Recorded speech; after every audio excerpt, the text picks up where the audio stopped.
Welcome to the world of science fiction, where extraordinary tales come to life. Enjoy the journey. The boot hit the cyberdog square in its optical sensor, bouncing off with a pathetic thud. Not Raider Blake's finest moment, but it bought him 3 seconds, enough time to dive between the beast and the woman bleeding out in the purple undergrowth. Really? Asterian's voice echoed in his skull, dripping with ancient disdain. A boot? I've existed for millennia, witnessed the rise and fall of civilizations, and my wielder throws footwear at apex predators? Raider's hands were already moving, muscle memory taking over as the staff in his grip shimmered and split.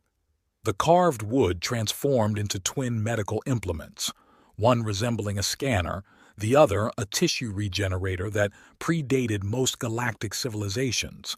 The cyberdog's metal jaws snapped inches from his face, its breath reeking of ozone and old blood. Less commentary, more help. Raider pressed the regenerator against the woman's largest wound, a savage tear across her ribs that exposed purple-tinged muscle beneath violet skin. Her blood glowed faintly in the darkness, and where it touched his hands, his skin tingled like he'd grabbed a live wire. "Behind you," Asterian noted with infuriating calm. "Also, the magnetic field here is making me feel violated, like someone's running their fingers through my grain." The cyberdog lunged. Raider rolled left, dragging the woman with him. She weighed more than her lithe frame suggested. Denser muscle mass, probably. Her rose-colored hair whipped across his face, smelling of copper and something floral he couldn't place. The beast's claws raked the spot they'd just vacated, tearing furrows in the bioluminescent moss. "Kimmy!" Raider's shout cut through the jungle's alien symphony. "Little busy here." "Little busy here, too." His sister's voice rang out from somewhere to his left, followed by the distinctive sound of metal meeting flesh at high velocity. "These things don't die easy." The woman's eyes snapped open, vivid amber with flecks of gold, pupils dilated to pinpricks. For a heartbeat, Raider saw his own reflection in them, blood-spattered, desperate, strange. Then her lips pulled back from teeth that were definitely not standard humanoid, and she struck. Her bite caught him where neck met shoulder, teeth punching through his jacket like it was tissue paper. Fire raced through his veins, followed by ice, then something else entirely. A sensation like every nerve ending had suddenly become aware of every other nerve ending in a 50-foot radius. "Ow! Son of a—" Raider's curse cut off as the cyberdog prepared for another strike. The woman's jaw was still locked on his shoulder, her body convulsing against his. "Lady, I'm trying to save your life here." "Congratulations," Asterian announced with barely suppressed glee. "You're now engaged. In their culture, that bite means you're married, or dinner. Hard to tell with the limited data I'm processing through this magnetic interference." The cyberdog never got its chance. Kimmy materialized from the purple foliage like a 16-year-old force of nature, her slight frame belying the power that coursed through her. She grabbed the beast's head in both hands and twisted. The crack of braking servos echoed through the clearing, followed by the thud of very expensive military hardware hitting dirt. "3 down," she announced, wiping oil-slicked hands on her cargo pants. Her dark eyes swept the scene, taking in the woman still attached to her brother's shoulder. "Ray, why is the pretty purple lady eating you?" "Cultural misunderstanding," Raider ground out through clenched teeth. The woman's bite loosened, and she slumped against him, unconscious again. The wound on her ribs had already begun to close, the regenerator working its ancient magic. "Help me stabilize her before—" The jungle fell silent. Not the gradual quieting of startled wildlife, but an instant cessation of all sound except their own breathing. Even the bioluminescent plants seemed to dim, their soft purple glow retreating like tide from shore. "Company." Kimmy's stance shifted, weight balanced on the balls of her feet. "Big company." They emerged from the foliage like ghosts given substance, 20, maybe 30 figures in bio-armor that seemed grown rather than crafted. Their skin ranged from deep purple to lavender, marked with luminescent tattoos that pulsed in patterns Raider couldn't decipher. Every single one carried weapons that looked organic and technological in equal measure, and every single one was staring at him. "Nobody move," Raider kept his voice steady despite the lingering fire in his shoulder. The woman's weight against his chest felt heavier by the second. "We're medics. We found her being attacked. We helped." The ranks parted. A figure stepped forward, older, scarred, with ritual markings that covered more skin than not. When he spoke, the translator in Raider's ear struggled with the syntax. "You bear the mark." The words came out reverent, almost fearful. "The blood bonding. The sacred venom flows in alien veins." "The sacred what now?" Raider glanced at his shoulder. Through the torn fabric he could see the bite mark, except it wasn't bleeding. Instead, the wounds glowed with the same faint luminescence as the woman's blood, forming a pattern that looked disturbingly deliberate. The scarred elder dropped to one knee. The rest followed like dominoes, bioweapons clattering against root-covered ground. "The breed alpha has come," the elder intoned. "As prophecy foretold. The daughter of our chieftain has chosen. The bloodline will be restored." "Okay, time out." Kimmy stepped forward and several warriors flinched despite being twice her size. "Nobody's breeding with anybody. My brother just saved Tall, Violet, and Unconscious here from being cyberdog chow. That's it. Good deed for the day. Now we'll be going." "You cannot go." A younger warrior spoke from his knees, fear evident in his voice. "The ritual is begun. To leave now means death. For the Alpha, for his kin, for the daughter who chose him. The sacred venom bonds or kills. There is no middle path." Raider felt the woman stir against him. Her amber eyes fluttered open, focused with effort. When she spoke, her voice carried the rasp of someone who'd screamed themselves hoarse. "Should have let me die, off-worlder." Her accent was thick but understandable. "Now you're trapped, same as me." "Fantastic."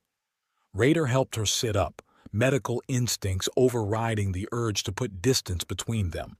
"Any other local customs I should know about? Do I need to fight someone? Eat something poisonous? Dance naked under your 3 moons?" Her laugh was bitter. "You'll wish." It was that simple. She touched the glowing mark on his shoulder with one finger, and that electric sensation sparked again. "I'm Larissa, daughter of chieftains, warrior of the Kuzaneer, and apparently your mate now." Raider Blake, wandering medic, terrible decision-maker. He studied her face, high cheekbones, full lips, eyes that held too much pain for someone who looked barely older than him. "And apparently your husband, or dinner. My staff's unclear on that point." "Your staff?" Larissa's gaze dropped to Asterion and her entire body went rigid. "No, that's not. How do you carry the Heartwood of Ages? That belonged to my great-grandmother." The new voice carried enough authority to make even Kimmy tense. Another woman emerged from the gathered warriors, older than Larissa, but bearing enough resemblance to mark them as family. Before she died defending this tribe from those who would use its power for domination. "Mother!" Larissa tried to stand, swayed. Raider steadied her automatically. "I can explain." "You bit an off-worlder." The chieftain's voice could have frozen flame. "A male off-worlder, one who carries our most sacred relic as if it were a common walking stick. Explain that, daughter." "Hey now," Kimmy's voice carried warning. "That walking stick has been with us for years. We earned it fair and square, no take-backs." The chieftain's attention shifted to Kimmy, and something flickered in her expression. Surprise, maybe, or recognition. "You hear its voice, both of you." "Unfortunately," Raider muttered, It mostly complains about the weather and critiques my life choices. Your choices are admittedly terrible, Asterion chimed in. Case in point, this entire situation. Also, someone should know, the magnetic field is interfering with my higher functions. I can maintain basic transformations, but anything complex might get interesting. The Heartwood chooses its bearers. The chieftain circled them slowly, warriors scrambling to stay properly positioned. For 1,000 years, it remained silent after my grandmother's death. Now it speaks to outsiders, to a human male, and she paused at Kimmy. Whatever you are, young one. I'm his sister. Kimmy's chin lifted. And if anyone has a problem with that, we can settle it right now. Fair warning, though, I don't do the whole kneeling thing. Larissa's hand tightened on Raider's arm. Mother, please, I didn't know. The cyber dogs had me. I was dying. When I woke, I saw a stranger's face and I reacted. As was your right. The chieftain's tone suggested otherwise, but rights have consequences. You've initiated the blood bond with an off-worlder. Either he accepts his role as breed alpha, strengthens our bloodline, and leads us against our enemies, or you both die for defiling the ritual, along with anyone who stands with you. That's insane. Raider felt heat rise in his chest. I saved your daughter's life. That's what I do. I'm a medic. I heal people. I don't care about your bloodlines or your prophecies or... Then you condemn her to death. The chieftain's words fell like stones. The sacred venom is already in your blood, off-worlder. Without the bonding ritual's completion, it will consume you both from within. 3 days, perhaps 4, long enough to say your farewells. Bullshit. Kimmy took a step forward and several warriors raised their weapons.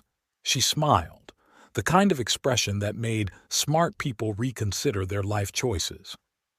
My brother's not dying over some backward tribal law, and neither is Purple Princess here. Kimmy, Raider warned. No, Ray, we've been in tight spots before, but this? She gestured at the kneeling warriors. This is next-level crazy. We saved one of their own, and their response is, marry her or die. How is that fair? Fair? The chieftain's laugh held no humor. Fair is a luxury we abandoned when the Sky Hunters came. When they began harvesting our people for their experiments. We need warriors, off-worlder. The blood bond doesn't just choose mates. It chooses champions, those whose children will be strong enough to fight back. Sky Hunters? Raider filed that information away. The cyber dogs? Scouts. Larissa's voice was growing weaker. They send the dogs first, map our defenses, test our strength.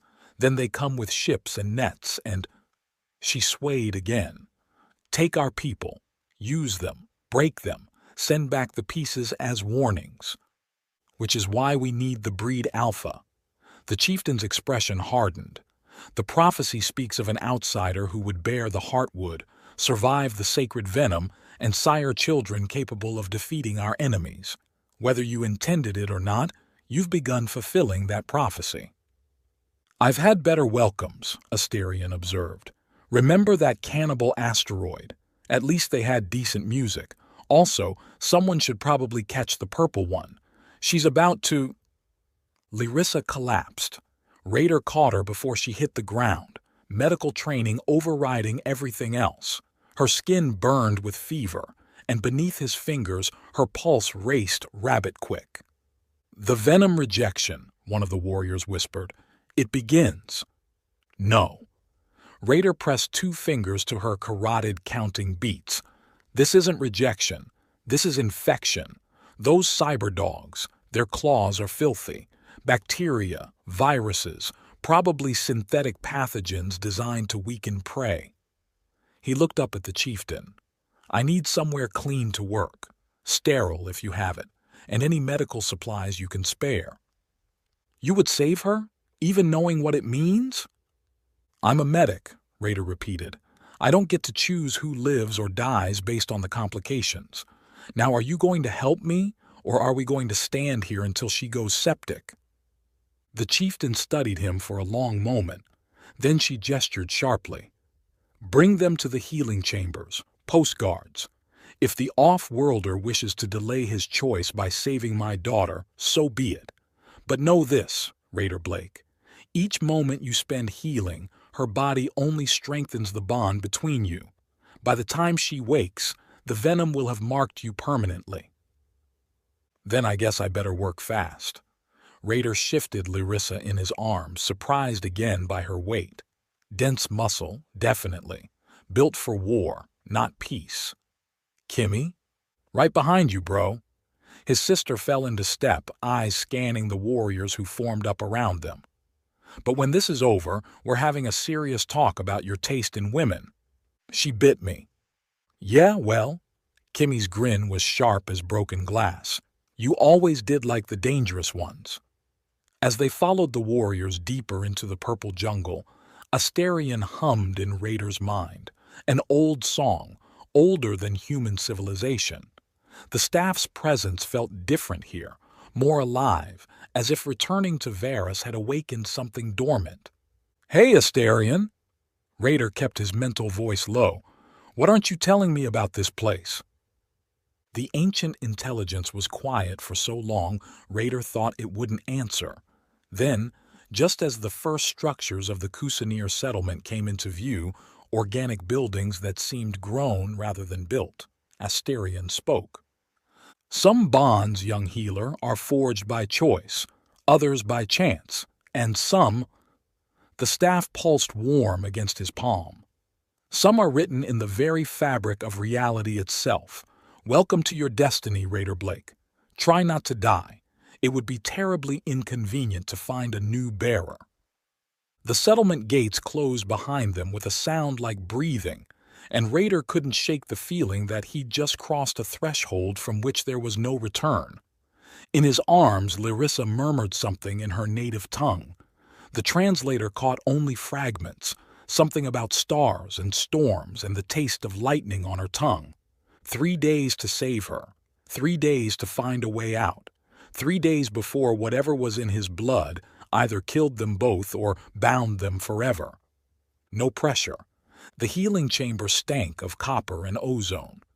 Raider's hands moved without conscious thought, Asterion shifting between forms, scanner, regenerator, something that looked suspiciously like a bone saw but hummed with energy older than most star systems.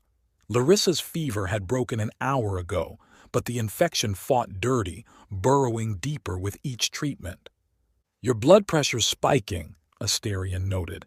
"Perhaps because you're absorbing her pain. Did I mention that side effect? No? How remiss of me." Raider gritted his teeth as another wave of agony rolled through him, phantom wounds blooming across his ribs where Larissa had been torn. The bioluminescent walls pulsed in rhythm with his heartbeat, responding to whatever the hell her bite had done to his system. "Now you tell me." He pressed the regenerator deeper into infected tissue. Black ichor bubbled out, hissing where it hit the organic floor. "Any other surprises I should know about?" "Oh, several. But where's the fun in spoiling them all at once?" The chamber door dilated with a wet sound. Kimmy stalked in, vibrating with barely contained violence. Purple blood spattered her knuckles. 3 of their warriors thought it'd be funny to call me the Runt. She flexed her fingers, joints popping. They're reconsidering their life choices in the medical wing. Well, 2 are. The 3rd might need dentures. "Kimmy?" "Don't Kimmy me, Ray. We're prisoners here, whether they dress it up with prophecy or not." She perched on a bioform stool, watching him work. "That chieftain's already planning your wedding. I heard her talking to the elders about optimal breeding cycles." Larissa stirred, amber eyes fluttering open. Her voice came out rough, like she'd been gargling gravel. "Not prisoners, honored guests. Same cage, different name." Kimmy's smile could have cut glass. "How you feeling, Sleeping Beauty? Still want to take another bite out of my brother?" Larissa tried to sit up, winced. Raider steadied her automatically, and where their skin touched, that electric sensation sparked again. She jerked back. You're taking it. The pain. I can feel you. Why would you? Because that's what he does. Kimmy's expression softened fractionally. Saves people who don't deserve it. Gets us into stupid situations. Makes me have to punch locals who can't mind their business. The door dilated again. This time, the figure who entered made the air itself feel heavier. He stood 7 feet easy, blue veins pulsing beneath purple skin like subcutaneous lightning. Cybernetic implants gleamed at his temples, crude work, probably self-installed. The fur draped over his shoulders still had bloodstains. So, his voice rumbled like distant thunder. This is the off-world whelp who thinks he can claim what's mine. Uncle Varix. Larissa's fingers found Raider's wrist, squeezing warning. You were exiled. You have no right. I have every right. Varix stepped closer, and Asterion thrummed against Raider's palm. 20 years I protected this tribe. 20 years I bled for our people, and they cast me out for daring to use our enemy's tools against them. You tried to mechanize our warriors. Larissa's grip tightened. Turn them into abominations. I tried to help them survive. His laugh held no humor. But the council preferred their pure deaths to my tainted victories. And now? His gaze locked on Raider. They pin their hopes on an alien who carries the heartwood like a walking stick. It's actually quite comfortable as a walking stick, Asterion chimed in. Excellent weight distribution, though I preferred being a scepter. More dignity. Varix's eyes widened. You hear it, both of you.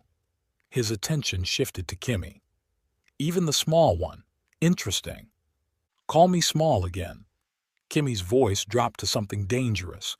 See what happens. Peace, little warrior. I meant no insult. Varix circled them slowly, predatory. Tell me, off-worlder, do you know what that artifact cost my family? What it took from us?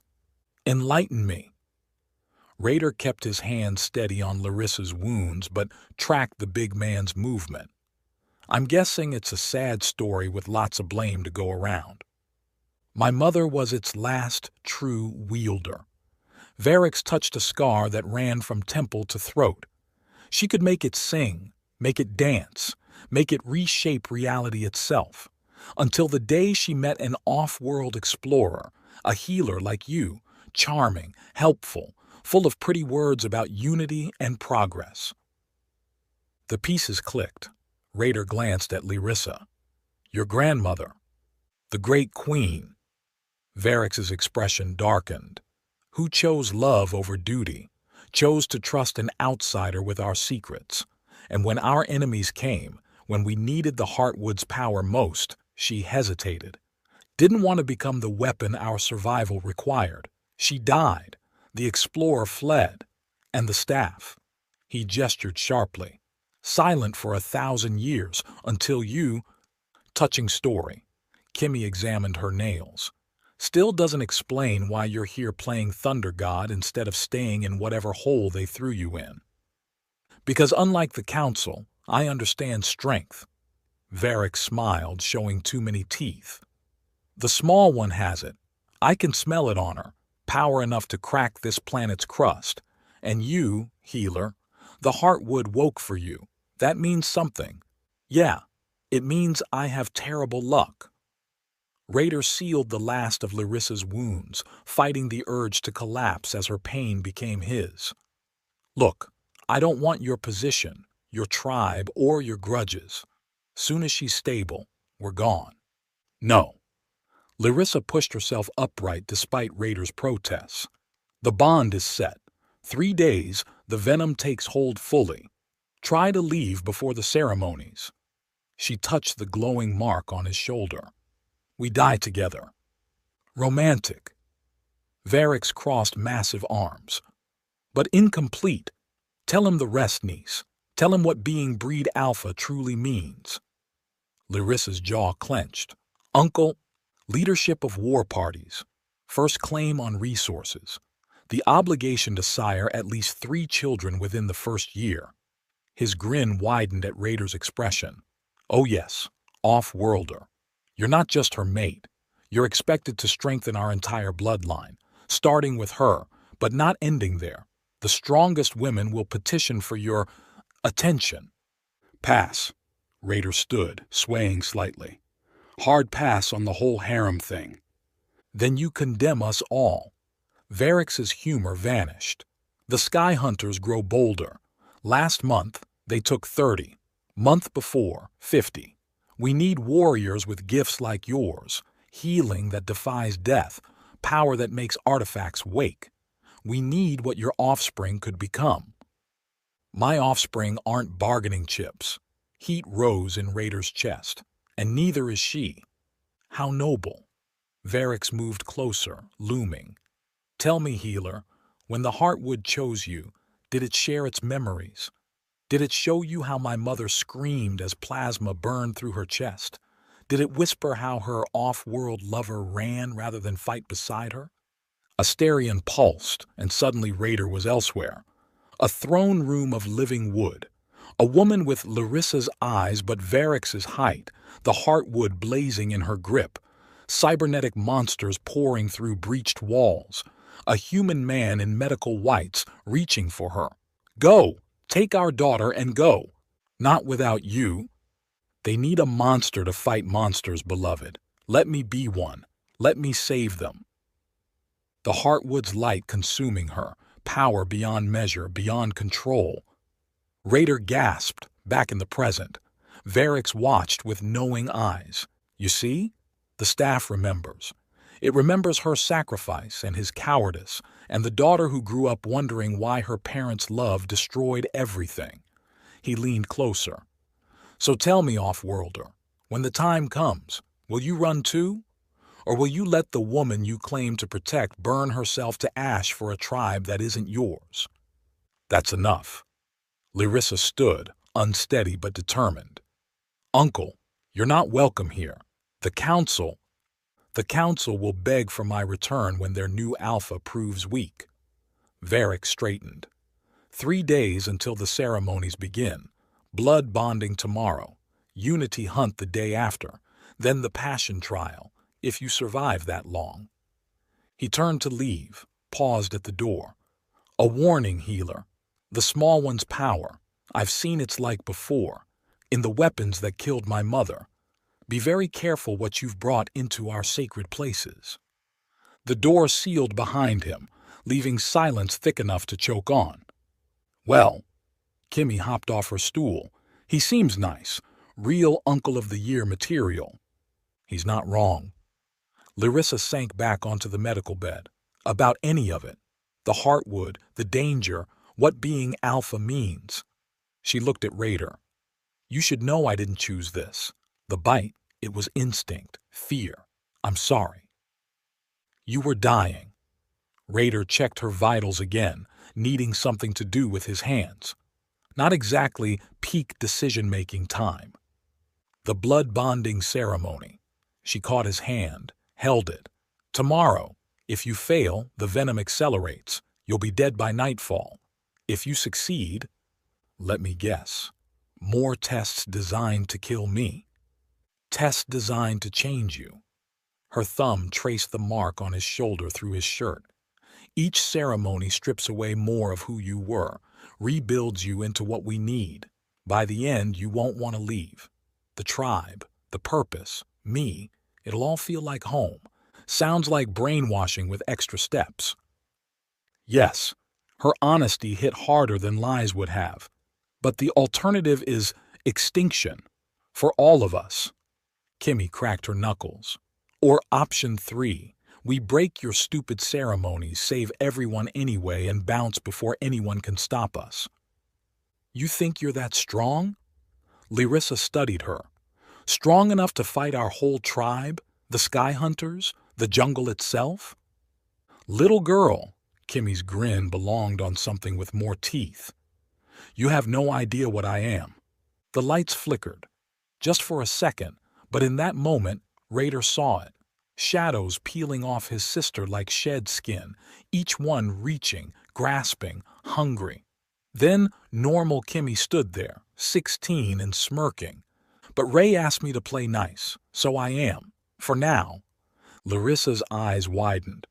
"What? What are you?" "His sister." Kimmy shrugged. "That's all that matters." Before anyone could respond, alarms shrieked through the settlement. The bioluminescent walls flashed emergency patterns, orange, red, white, repeating. "Sky hunters!" Larissa tried to rise. "They're testing our defenses, looking for weakness before—" The wall exploded inward, not from impact, from something passing through it like it wasn't there. A shape of twisted metal and stolen flesh, too many limbs ending in surgical implements. It focused on Larissa with eyes that had once been human. "Target acquired. Genetic markers confirmed. Harvesting commences." Raider moved without thinking. Asterion shifted, not into medical tools, but something else, something that hurt to look at. The staff met the creature's reaching appendages with a sound like reality tearing. But the thing had backup. 2 more phased through the walls, flanking them. One went for Larissa, the other dove at Kimmy. Bad choice. Kimmy caught the creature's primary limb, and where her fingers touched, metal began to dissolve. Really, really bad choice. The thing screamed, a sound no throat should make. Its companions froze, assessing. In that heartbeat of hesitation, Raider felt something shift inside him. The mark on his shoulder blazed, and suddenly he could see the creature's weak points like they were outlined in neon. "Asterion? Not me." The staff sounded genuinely surprised. "That's all you. Well, you and whatever her bite did to your nervous system. Fascinating. Also, duck." Raider ducked. Surgical blades whispered through where his head had been. He spun, Asterion finding the creature's central processor with disturbing ease. It collapsed, twitching. The last one tried to flee. Kimmy appeared in its path, smiling that terrible smile. "Leaving so soon? But you haven't met my friends." She gestured, and the shadows moved. The creature's scream cut off abruptly. Silence fell, broken only by distant alarms and their heavy breathing. Those weren't scouts. Larissa stared at the dissolving remains. Those were harvesters. They came for me specifically. "How'd they know you were injured?" Raider helped her stand. Notice she didn't pull away this time.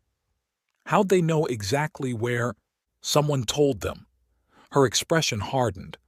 "Someone who knew I'd be vulnerable, who knew the new alpha would be distracted." She looked at Raider. "The ceremonies aren't just tests. They're exposure. Every trial reveals our weaknesses to enemies within and without. Your uncle seems the type to hold grudges." Kimmy wiped her hands on her pants, leaving smears that sparkled briefly before fading. "Just saying." "He wouldn't—" Larissa stopped. "No, he would. If he thought it would prove his point about needing stronger weapons, stronger warriors." Her laugh was bitter. "Welcome to Kusanir politics, off-worlder, where family will feed you to monsters to win an argument." More warriors burst in, weapons ready. They stopped short at the carnage, at Kimmy standing unbothered among dissolving horrors, at Raider still holding their chief's daughter. "Alert the council." Larissa's voice carried new authority. "The Sky Hunters know we have a new alpha. They're testing him already." She looked at Raider. "The blood bonding can't wait for tomorrow. We do it now, before they come back in force." "Lay." Her mother appeared in the doorway, took in the scene with sharp eyes. "You're certain? He fought for me, bled for me, killed for me." Larissa lifted her chin. "The forms are satisfied, unless anyone wishes to challenge." Silence. A few warriors looked at Kimmy, seemed to reconsider any objections. "Then we begin." The chieftain's smile was sharp as ritual blades. Prepare the chamber of bonding. Alert the shamans, and someone find Varix. He'll want to witness this. Can't wait, Raider muttered. As warriors scrambled to obey, Larissa pulled him aside. The bonding. It's intimate, not sexually, not yet, but it opens everything. Thoughts, fears, memories. You'll see all of me, and I'll see you. Sounds invasive. It is. She touched his face, surprisingly gentle. But it's also the only way I can show you why this matters, why we're worth saving, why I'm worth. She stopped. Just. Don't hate me when you see what I've done, who I've been. Hey, he caught her hand. We've all got shadows. Trust me on that. Do we? She glanced at Kimmy, who was explaining to horrified warriors exactly how she'd dissolved the harvester. Your sister carries darkness like armor, and you take pain like penance. What shadows chase you, Raider Blake? Before he could answer, Asterion pulsed warm in his grip. Time to find out, the staff said quietly. Time to see if you're strong enough for what comes next. Because that attack, that was a probe. The real storm is coming, and these people need their alpha. Question is, will it be you, or will fear send you running like the last off-worlder who claimed to love them? Raider looked at Larissa, proud and damaged and desperately trying to save her people. At Kimmy, loyal and lethal and hiding her own wounds behind violence. At the warriors who'd knelt to him based on nothing but desperation and ancient prophecy. 3 days to figure out how to break a deadly bond. 3 days to prevent a war. 3 days to decide if running meant survival or just another form of dying. Lead the way, he told the chieftain. Let's get this bonding over with. As they filed out, Kimmy fell into step beside him. You sure about this? No. He watched Larissa walk, grace despite exhaustion, strength despite fear. But when has that ever stopped us? Point. She bumped his shoulder. Just remember, when this goes sideways, I've got your back, even if I have to dissolve half this planet to keep you safe. That's what worries me. But there was no stopping now. The ceremonies had begun, and somewhere in the distance, thunder rolled across foreign skies. Change was coming to Varys, one way or another. Raider just hoped they'd all survive it. The chamber of bonding reeked of ozone and burnt copper. Raider knelt across from Larissa, their hands clasped over a basin of glowing liquid that looked suspiciously like blood mixed with starlight. The shaman's chanting scraped against his skull, but not as much as Asterion's sudden silence. You still there? He asked mentally. No response. For the first time in 5 years, the staff felt like dead wood in his grip. Begin, the lead shaman intoned, pouring the luminescent mixture over their joined hands. The world exploded, not here, not now. Somewhere else, someone else. A medical station orbiting a dead world.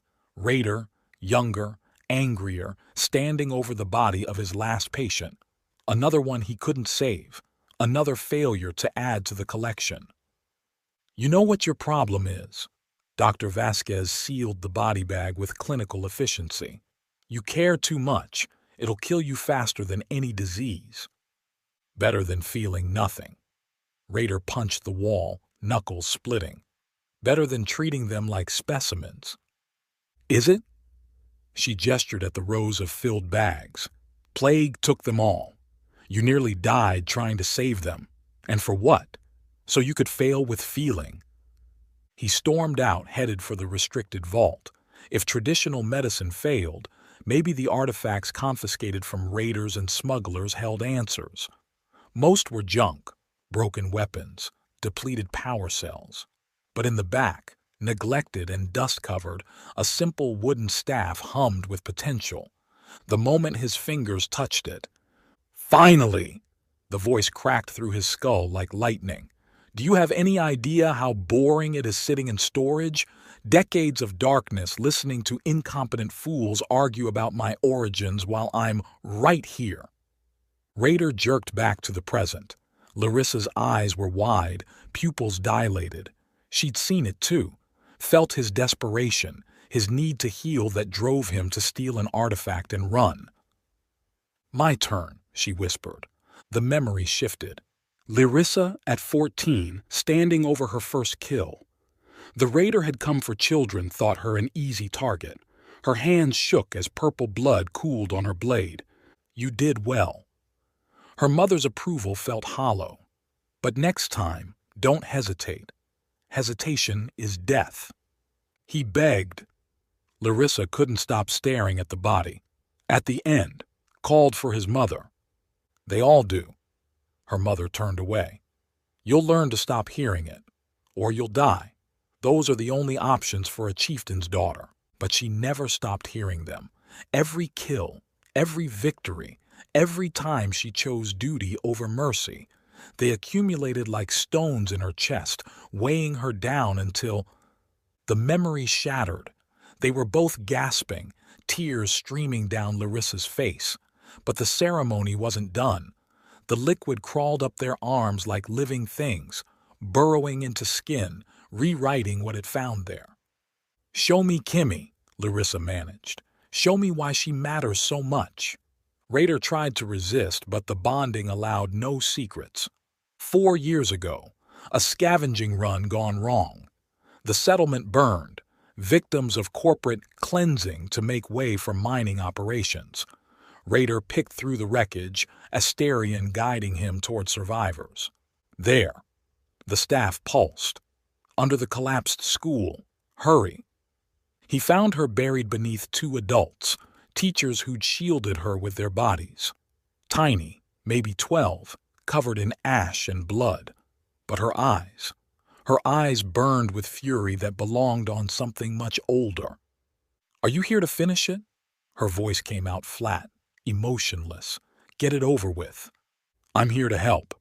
He reached for her, noticed how the shadows seemed to bend toward her like iron filings to a magnet. "I'm a doctor." "Doctors couldn't stop them from burning us." She laughed, broken glass and bitter smoke. "Couldn't stop my mom from melting. Couldn't stop my dad from—" She cut off, curled tighter. "Just leave me alone." "Can't do that." Raider started treating her wounds, ignored how the darkness writhed where his hands passed. "Got this annoying staff that won't shut up about saving people, especially kids with nowhere to go." "Indeed." Asterion spoke aloud for the first time in months. "This one's interesting. Look at her properly, boy, with the sight I've taught you." Raider looked deeper and nearly dropped his tools. The girl wasn't just touched by darkness, she was drowning in it. Power that could unmake reality coiled around her soul, held back only by sheer will and rage. "What are you?" he breathed. "Broken." She met his eyes. "They broke me when they killed everyone, and now all I can do is break things back." "Then let's fix that." He held out his hand. "I'm Raider. I fix broken things. It's kind of my specialty." "Kimmy." She didn't take his hand. "And I don't want to be fixed. I want to hurt them like they hurt me." "Understandable." Asterion materialized a small form, something like a stuffed animal made of light. "But perhaps we could teach you to hurt only those who deserve it. Young Raider here needs protecting. He's remarkably stupid about danger." "Hey!" For the first time, something shifted in the girl's expression. "You need protecting. You're like, old? I'm 21. Ancient." But she took his hand. "Fine. But if you try to fix me, I'll break your bones in alphabetical order." "Deal." The memory faded, replaced by another. 2 years later, Kimmy waking from nightmares, screaming, shadows peeling off the walls, reaching for Raider. Without thinking, he grabbed Asterion and stepped between her power and the world. "I've got you." He absorbed the destructive energy, felt it try to unmake him from inside out. "You're safe. They can't hurt you anymore." "I'm the one hurting you." She tried to pull back the shadows, but they'd tasted freedom. "Let go. I'll kill you." "No." He held tighter even as his skin began to crack and bleed. Family doesn't let go, ever. Asterion flared, containing the worst of it. Listen to me, little destroyer. Your power feeds on isolation, on the belief that you're alone, that you're a monster. But you're not alone. You have us, and we're annoyingly persistent. I don't have a family. But her voice broke on the words. They're dead. Everyone dies. Not us. Raider pulled her close, ignored the pain. We're too stubborn to die. Plus, Asterion's too old. Death probably forgot about him. Rude, the staff muttered, but accurate. Slowly, painfully, the shadows retreated. Kimmy sobbed into his chest, the first time she'd cried since the fire. You're not my real brother, she whispered. No. He stroked her hair. I'm the brother you chose. That's better. Back in the present, the bonding liquid had formed intricate patterns on their skin. Larissa stared at him with something like awe. She could destroy worlds. She could. Raider didn't deny it. But she won't, because that's not who she chooses to be. And if she loses control, if grief or rage overwhelms that choice, then I'll bring her back, like always. He squeezed her hands. Your turn. Show me the rest. The final memory wasn't hers or his.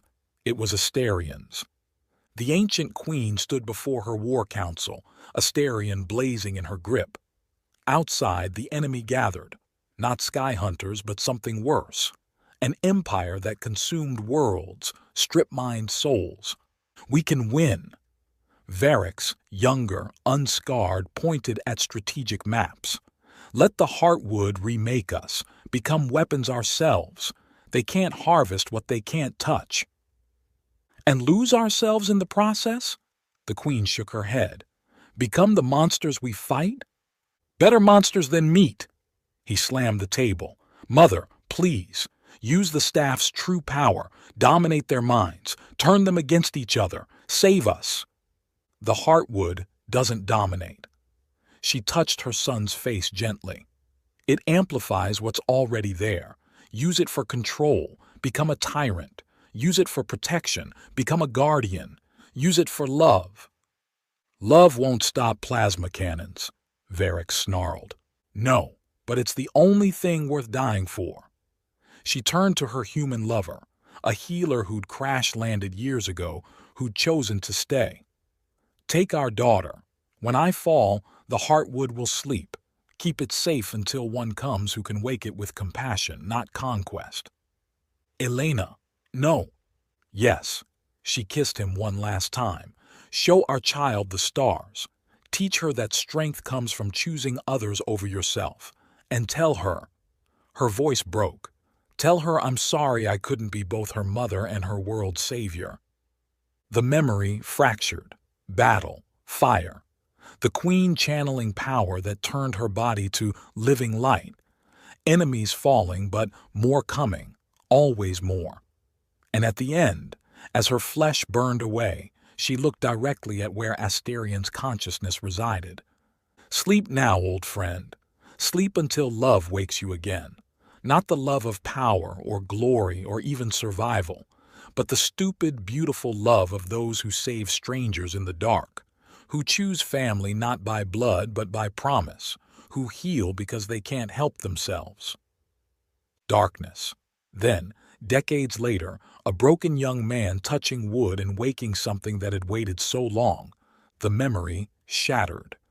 Raider and Larissa knelt in the present, gasping, tears streaming. But something had changed. The mark on his shoulder no longer hurt.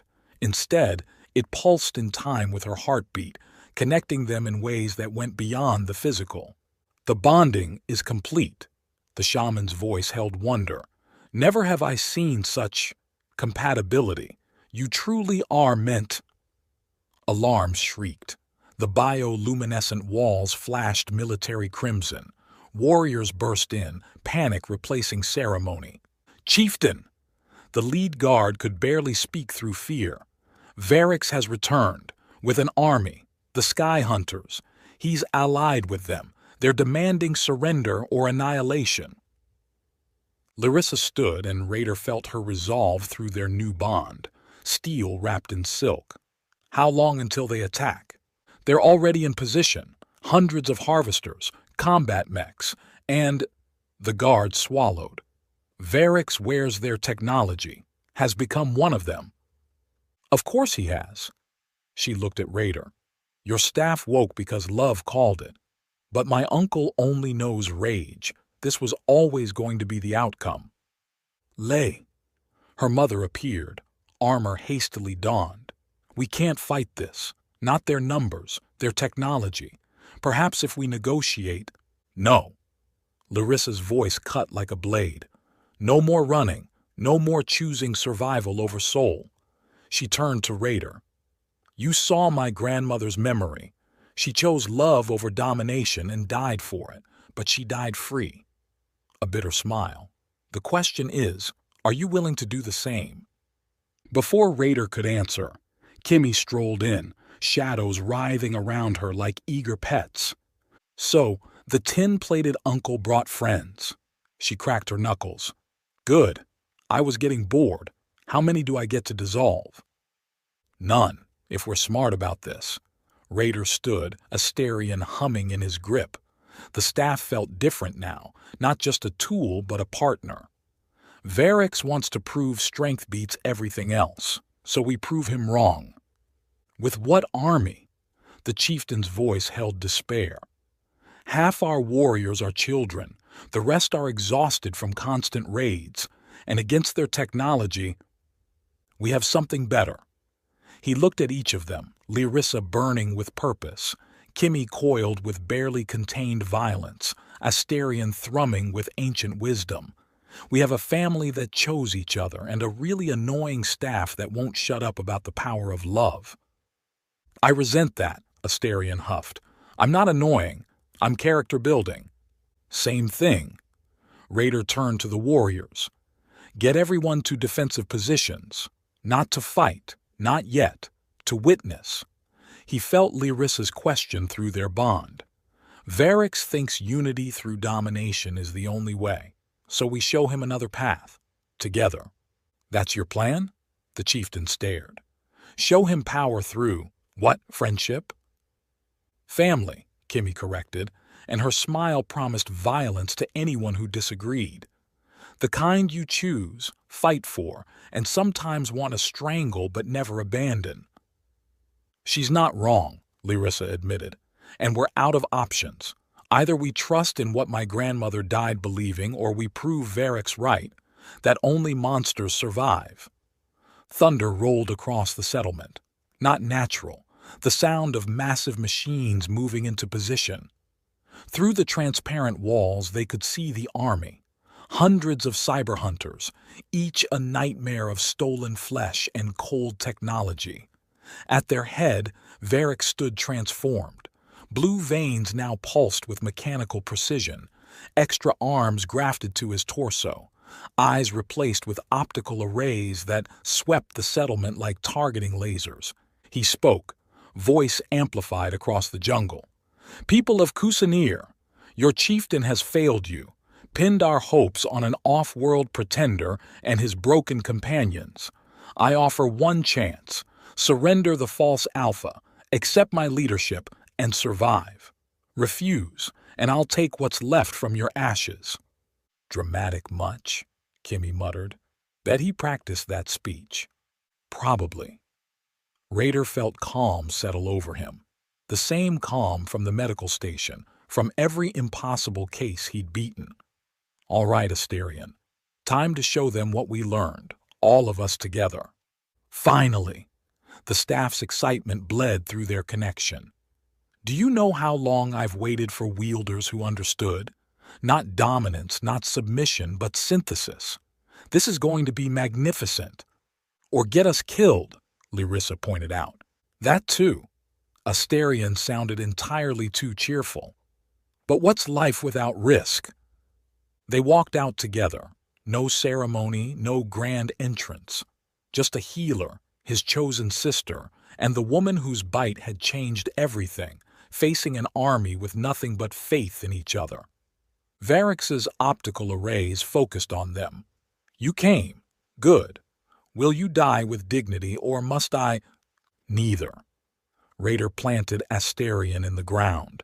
I challenge your claim, Varix Thunderclaw, not as an outsider but as one chosen by the Heartwood, as one bound by blood to your niece, as one who's seen what your mother truly wanted. You dare speak of her? Varix's extra arms flexed, weapons charging. You know nothing. I know she chose love. The words rang across the battlefield. I know she died free rather than live as a tyrant, and I know the Heartwood woke for me because I understand something you never did. Enlighten me, healer. Venom dripped from the title. What wisdom do you possess that I lack? Family isn't blood. Raider felt Kimmy and Larissa step closer, their presence like armor. It's choice.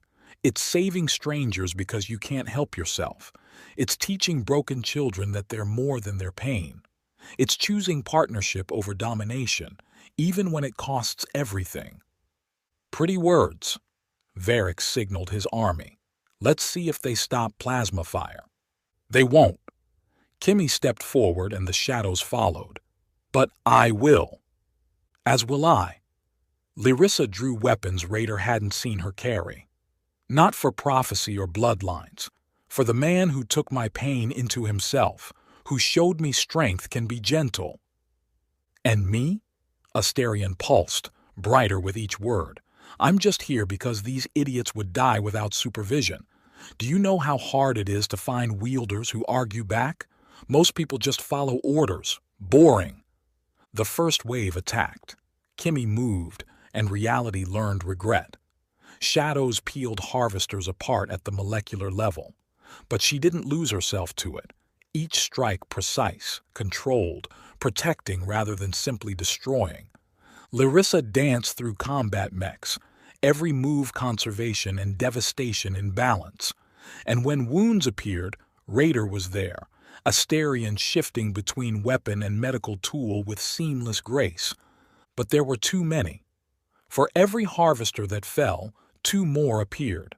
Varix hadn't joined the battle. He watched, waited, let his army wear them down. Getting tired yet? He called out as Kimmy stumbled, shadow use taking its toll. This is reality, healer. Numbers, technology, power. Your love means nothing against Uncle. Larissa's voice cut through combat noise. Look at them. Really look. And for the first time, Varix did. Saw how Raider threw himself between Kimmy and plasma fire, taking burns meant for her. How Kimmy's shadows formed shields around Larissa when she overextended. How they moved not as three fighters but as one organism with multiple hearts.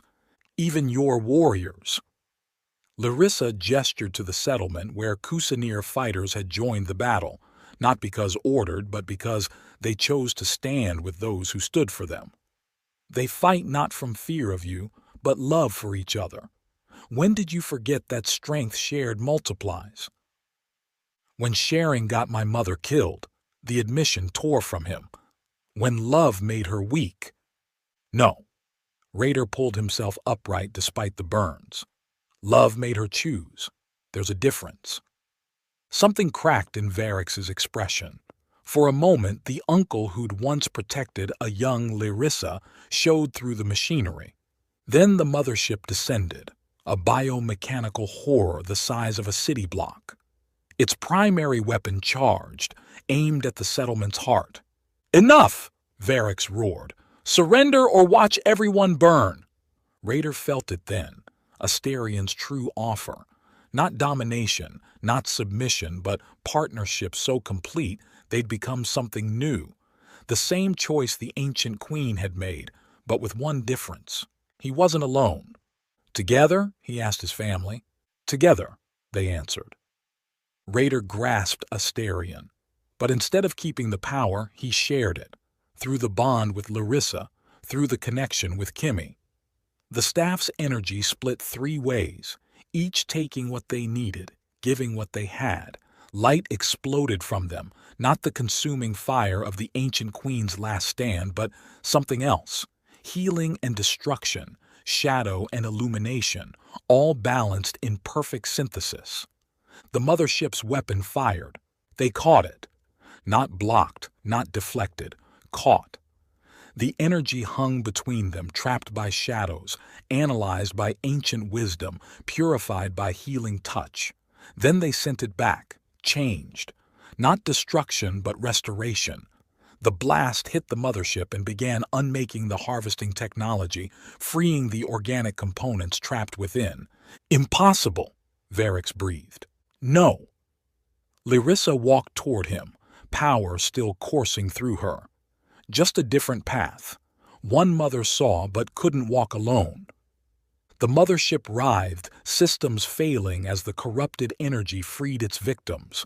Some fell, too far gone, but others, beings from a dozen harvested worlds, emerged blinking into light.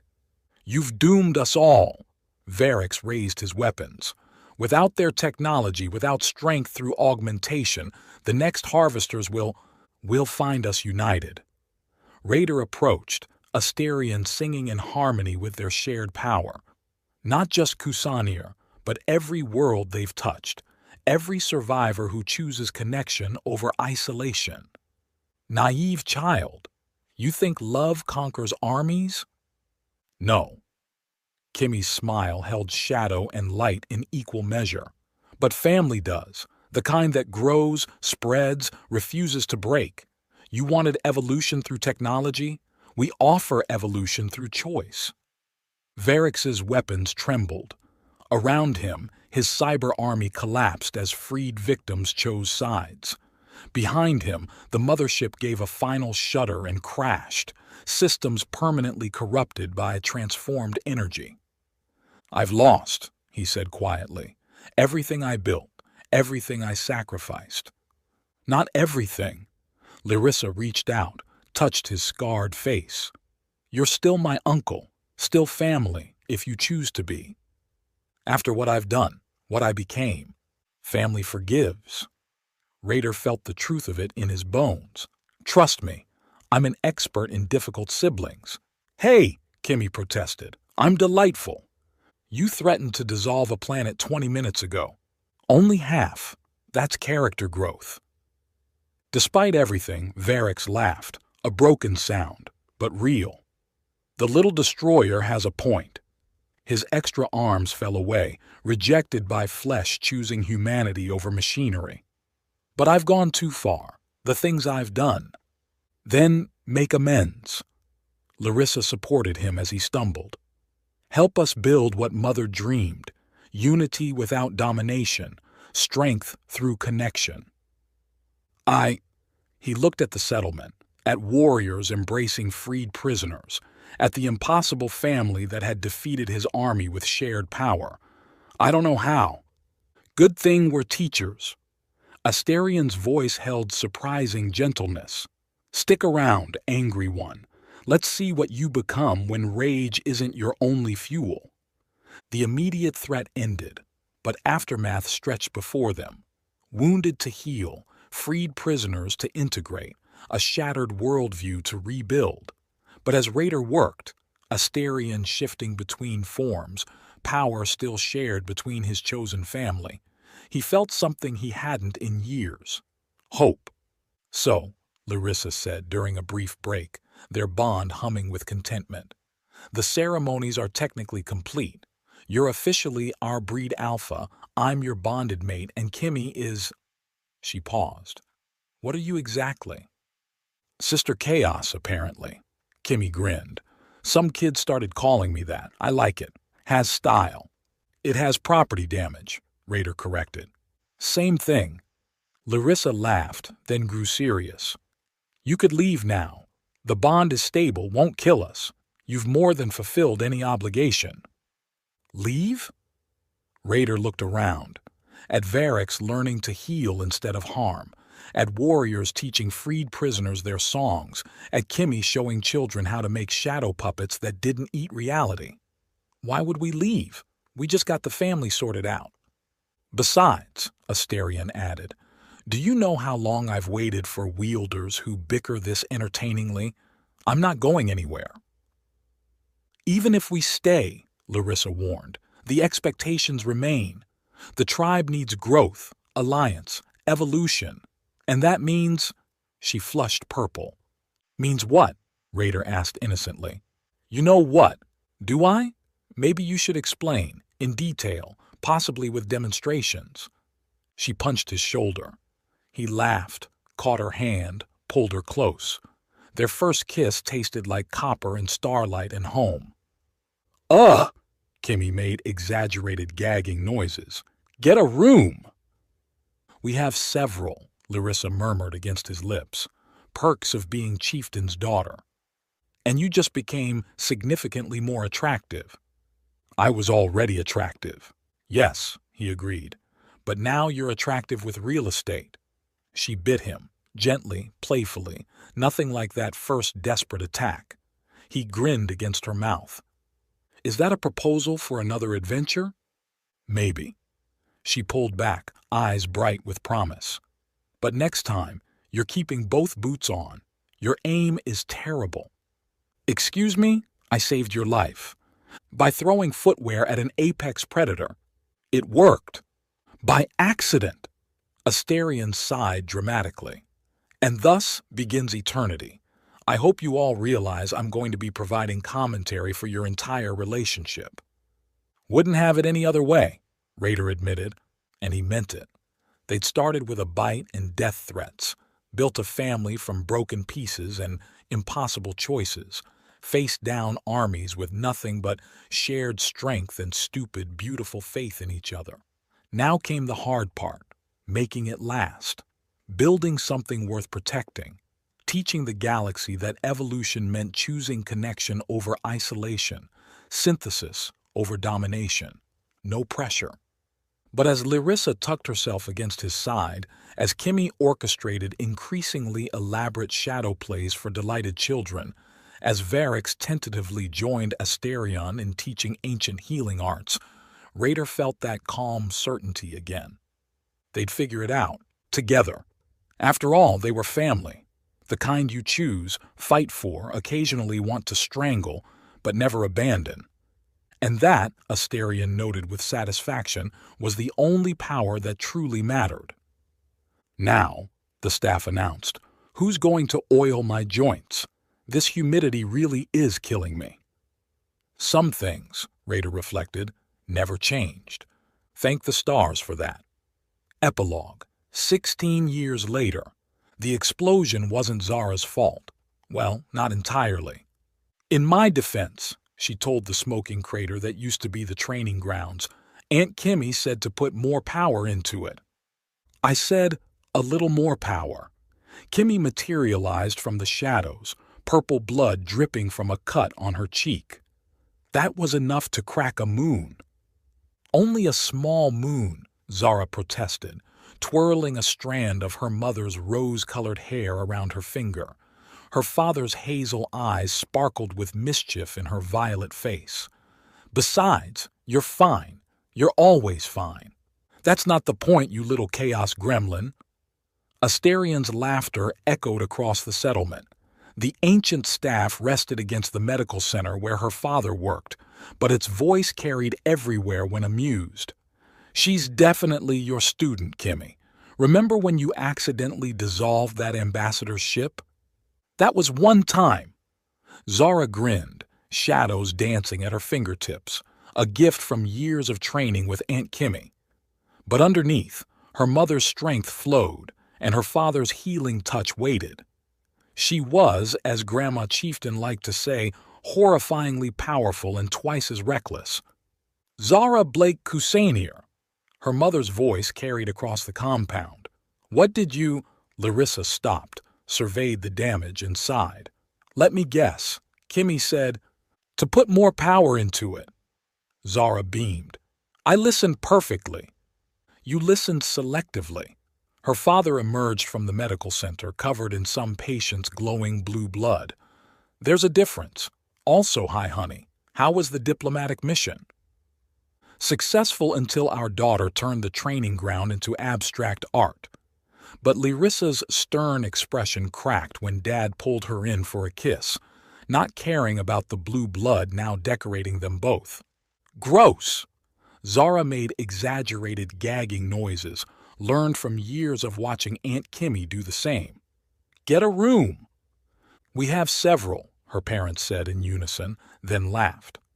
Uncle Varix chose that moment to arrive, took one look at the devastation and shook his head. Let me guess. Kimmy said to put more power into it, everyone chorused. I'm being persecuted, Kimmy muttered. Zara was about to defend her favorite aunt when something shifted in the air. A wrongness that made her inherited instincts scream. The shadows around her coiled tight, defensive. Anyone else feel that? She asked. Her parents exchanged glances. Aunt Kimmy went still. Uncle Varix's hand moved to his weapon. Even Asterion stopped laughing. Then the sky tore open. Not ships. Not another harvester attack. Something else. Something that made reality hiccup and twist. Through the rift, Zara glimpsed impossible colors, architecture that hurt to perceive, and beings that looked like someone had tried to draw angels while sobbing. One of them spoke, its voice like breaking glass and dying stars. We seek the hybrid heir, the one who bridges 3 bloodlines. The catalyst was foretold. Catalyst for what? Her father stepped forward, already reaching for Asterion, the being's attention fixed on Zara. For the unmaking of boundaries, for the war between what is and what should never be. She is the key that breaks the lock, the shadow that heals, the healing that destroys. It tilted its not-quite head. Come, little paradox, your true education begins. Like hell, Kimmy's shadows erupted, darker than Zara had ever seen them. Nobody's taking my daughter anywhere. Both parents moved to flank her, power building, but Zara felt it, a pull toward that impossible rift, like calling to like. The part of her that was human reaching for stars, the part that was Kusanir yearning for challenge, the part that was pure shadow wanting to dance with entropy itself. Well, she said, grinning despite the terror, this should be interesting. The being smiled with too many mouths. Indeed, little key, indeed. Behind them, Asterion's voice held worry for the first time in Zara's memory. Holy void. They came. After all this time, they actually came. Who? Her father demanded. The ones who made me. The staff's words fell like funeral bells. My creators, the first gardeners, and they want their favorite experiment back. The rift pulsed wider.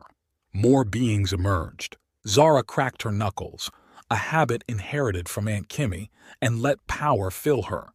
Not just shadow, not just strength, not just healing, all of it, balanced and ready. So, she asked the universe at large, who wants to go first? Her family formed up around her, parents, aunt, uncle, even grumpy Asterion. Whatever came next, they'd face it like they faced everything else. Together, the beings advanced. Zara Blake Kusanir, daughter of 3 bloodlines, student of chaos, heir to impossibility, smiled. Time to make Aunt Kimmy proud.